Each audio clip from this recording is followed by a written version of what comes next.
One day I found myself in a situation I never imagined.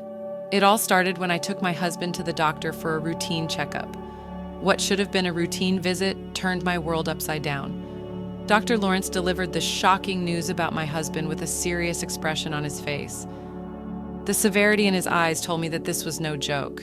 I felt a wave of panic and disbelief wash over me. My husband, whom I had cared for throughout his illness, was now causing me fear and anxiety. Dr. Lawrence urged me to think about my safety, suggesting that perhaps I should distance myself from my husband. His words made me feel overwhelmed and frightened. My name is Betty Friedan, and I'm a 50-year-old woman who has dedicated 10 years to working for a leading pharmaceutical company. This place has become a second home for me, providing comfort and a sense of belonging. Despite my age, I continue to work full-time, earning the respect and admiration of my coworkers. Not many people my age continue to work the way I do, but it has never deterred me. My dedication to my work is partly due to the fact that until 4 years ago, I was single. My manager Gerald and I had a close bond also because we were both single. He once jokingly asked me if I was ever going to get married, a remark that could have been taken the wrong way, but I knew it was all in good humor. Around this time, I was secretly dating Richard, who later became my husband. Richard was a little older, previously married and divorced, and like me, did not want children. We met at a marriage counseling service, looking for companionship for our later years. Determined to keep our relationship private, we didn't share our plans with anyone, even when our manager made lighthearted jokes about marriage. In the end, Richard and I married quietly, without ceremony, simply signing the necessary papers at City Hall. The simplicity of the process surprised me, but I was excited about our future together. But now, faced with Dr. Lawrence's disturbing advice, I was forced to rethink everything. My sense of compassion for my ailing husband was now tangled with fear and uncertainty. Dr. Lawrence's words echoed in my mind, urging me to take action for my own safety. Standing still and trying to make sense of the situation, I realized I had to make a decision, and fast. The life I knew and the future I envisioned were suddenly on uncertain ground. I'm LA, and my husband Richard works at a factory. To be honest, I earn more than he does. Richard started his job there right after finishing high school. As for me, I grew up in an orphanage and always dreamt of being independent. That's why I didn't want to quit my job at the pharmaceutical company even after we got married. I loved my job too much. When Richard and I tied the knot, I immediately told my manager Gerald about it. He congratulated me, but I could tell he had mixed feelings. Maybe he felt a bit lonely because I, his buddy in singleness, got married first. I tried teasing him about it, but he brushed it off, so I let the matter drop.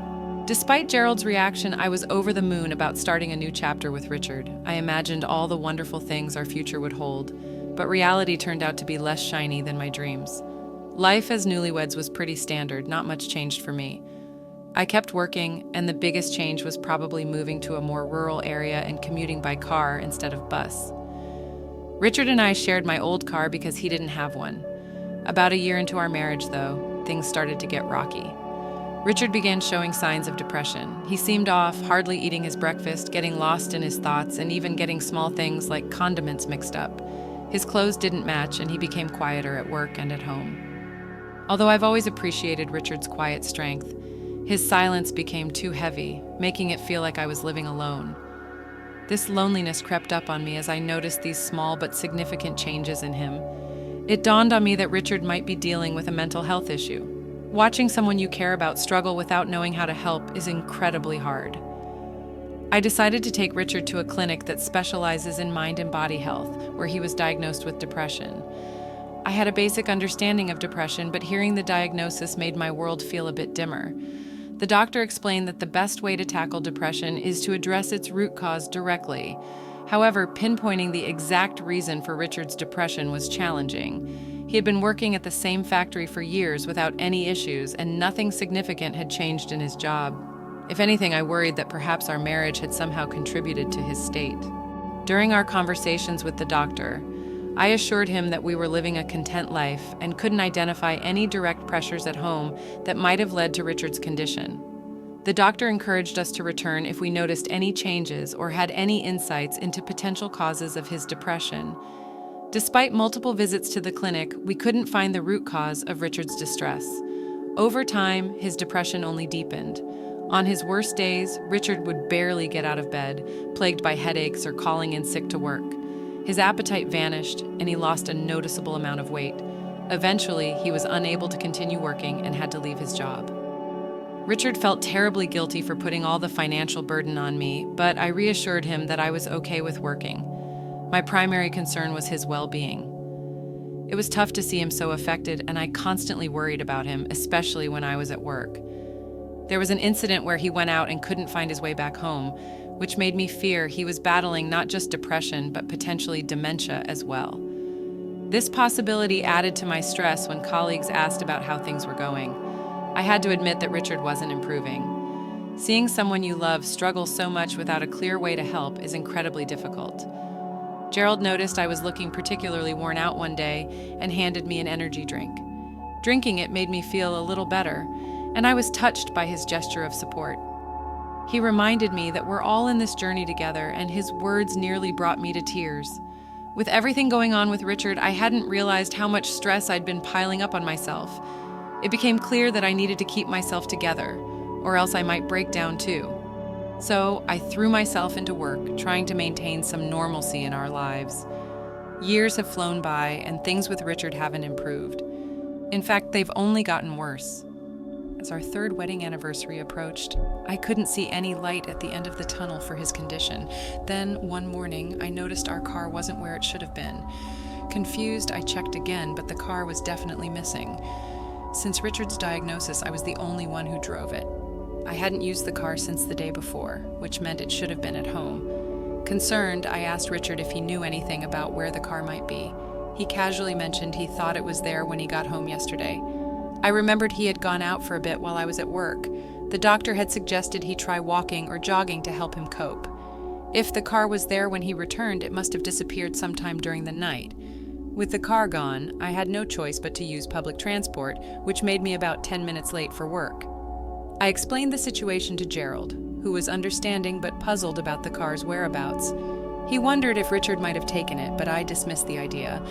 Given Richard's condition and his aversion to driving since falling ill, it didn't make sense. Despite Richard's occasional lapses in memory and frequent mood swings, I couldn't imagine him being responsible for the missing car.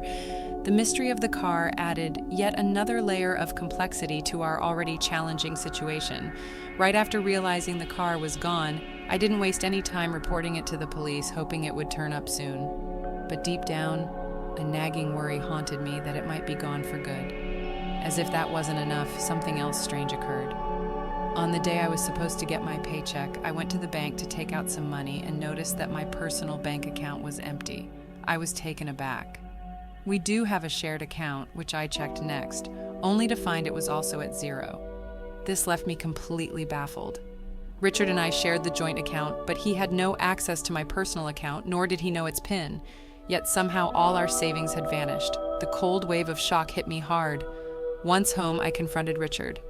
I asked him if he knew anything about the missing funds from our joint account. He seemed genuinely confused and denied knowing anything about it. Considering his state of mind due to depression, I hesitated to press further, fearing it might add to his stress. Richard, with his gaze fixed on the ceiling, seemed distant, lost in one of his frequent dazes attributed to his condition. It made me wonder if he could have actually taken the money. Planning to bring this issue up with the police, I was overwhelmed by the double blow of losing both our car and our savings. The financial pinch was sharp, made worse by my lack of a family safety net. Having grown up in an orphanage with no parents to turn to for help amidst these troubles, it was suggested that we switch Richard to a larger hospital with more resources than the small community psychiatric clinic we've been using. The clinic had reached its limits in what it could do for him and recommended a general hospital for better care. They even provided a referral letter. So we decided to make our first visit to the general hospital, taking a taxi there. The experience was new and a bit daunting for me, and throughout the journey, Richard remained quiet, lost in his own thoughts. As we arrived at the hospital, taking a deep breath, I walked into the hospital, handing over the referral letter at the reception, and bracing myself for a bit of a wait. Given it was a busy general hospital, the lobby was crowded with patients, each waiting for their turn. After around an hour, Richard was finally called in for his consultation. While he went inside, I took out a book to pass the time. but barely had Richard entered the doctor's office when a nurse approached me. "Excuse me, are you Mrs. Simmons?" she asked. I confirmed, and she mentioned the doctor wanted to see me. I was used to discussing Richard's condition, so I assumed it was a similar situation that time and followed her, albeit with a bit of anxiety. The nurse led me to a different room, where I was greeted by a doctor who looked about a decade my senior, with graying hair and a kind demeanor. Before I could even settle in, I asked if this was about Richard's condition. He nodded gravely, and I prepared myself for potentially bad news. The doctor's next words took me completely by surprise, however. He urged me to distance myself from my husband, revealing that Richard had been arrested for fraud 10 years ago. My mind spun with confusion. Why was this coming up now during a routine medical visit? The doctor explained his suspicions about Richard's depression, suggesting that he might be pretending. He recounted recognizing Richard from a surgery 10 years ago where he had treated a deep cut on Richard's leg. The revelation was jarring. Here I was thinking we were addressing Richard's mental health, only to discover his hidden past and a possible deception about his current state. This unexpected turn of events left me reeling, trying to reconcile the caring husband I knew with the person the doctor described. When the doctor mentioned recognizing a large scar on Richard's right leg, everything started to make sense. I knew of the scar, but never knew its origin, as Richard had never mentioned it. Learning that the doctor before me was the one who had treated Richard's injury years ago felt like an unbelievable twist of fate. The story unfolded further when the doctor revealed that Richard had injured himself during a dispute with his former wife, a dispute that arose because he had swindled her. He had stolen her luxury items and money. Shockingly, he had also feigned dementia during that time, manipulating his wife into lowering her guard before committing the fraud. This pattern of pretending to be ill to facilitate his deceit was appalling. Hearing about Richard's criminal past and his arrest was staggering. I hadn't looked into Richard's background before marrying him. Being alone most of my life, I was just happy to find someone willing to be my partner. The doctor's stern warning that Richard could be a danger to me sent chills down my spine. There was a seriousness in his tone that made it clear this was no laughing matter. The realization hit me hard. I had been deceived. In the days that followed, I struggled to act normal around Richard while secretly planning my next steps. I decided to set up surveillance cameras around our home to watch Richard's activities when I wasn't there. About a week later, I noticed a missing watch and bag. Reviewing the camera footage, I saw Richard leave the house with them and return later with a wad of cash, looking suspiciously pleased with himself. His demeanor did not match that of someone suffering from depression.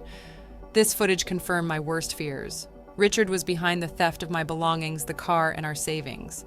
Facing the hard evidence of his deceit was crushing. Richard had lied to and manipulated me, betraying the trust I had placed in him. It was clear that I needed to take significant action against someone who had pretended to be vulnerable and in need of care only to exploit my compassion and generosity. The realization that Richard had betrayed my trust was unbearable. I had dedicated my life to working and caring for what I thought was a sick partner. A divorce felt too insignificant a response to the depth of deception I had endured. It was clear we needed to part ways, but I wanted more than just a separation. I wanted Richard to truly understand the gravity of his actions and to make amends for the harm he had caused. With a heavy heart and tears threatening to spill, I gathered the divorce papers and meticulously filled them out with all the necessary details. The following day, pretending everything was normal, I informed Richard I'd be stepping out briefly. I had already taken a day off from work, explaining the urgency of my situation to my employer, who had agreed to my sudden leave. At the police station, I presented my case, showing the officers the footage I had captured of Richard's deceit. Initially, they were hesitant to proceed based solely on the video. However, after verifying with the pawn shop where Richard had sold the stolen items and locating my car being sold as a used vehicle, the evidence against him began to mount. It was also confirmed that he had unlawfully accessed my bank accounts, and suspicion about his feigned depression was raised. As the truth unraveled, I was overwhelmed by a complex mix of relief and sorrow. The police decided to act swiftly given Richard's criminal history and prepared to arrest him. Returning home with the officers in the early afternoon, I found Richard at home, visibly startled by my unexpected presence and the sight of the police. Despite the divorce papers in my hand, his attention was fixed on the officers as one of them declared his arrest for fraud. Richard protested, claiming his depression as a defense, but I knew better. The doctor from the General Hospital had already shed light on the likelihood of his deceit regarding his mental health condition.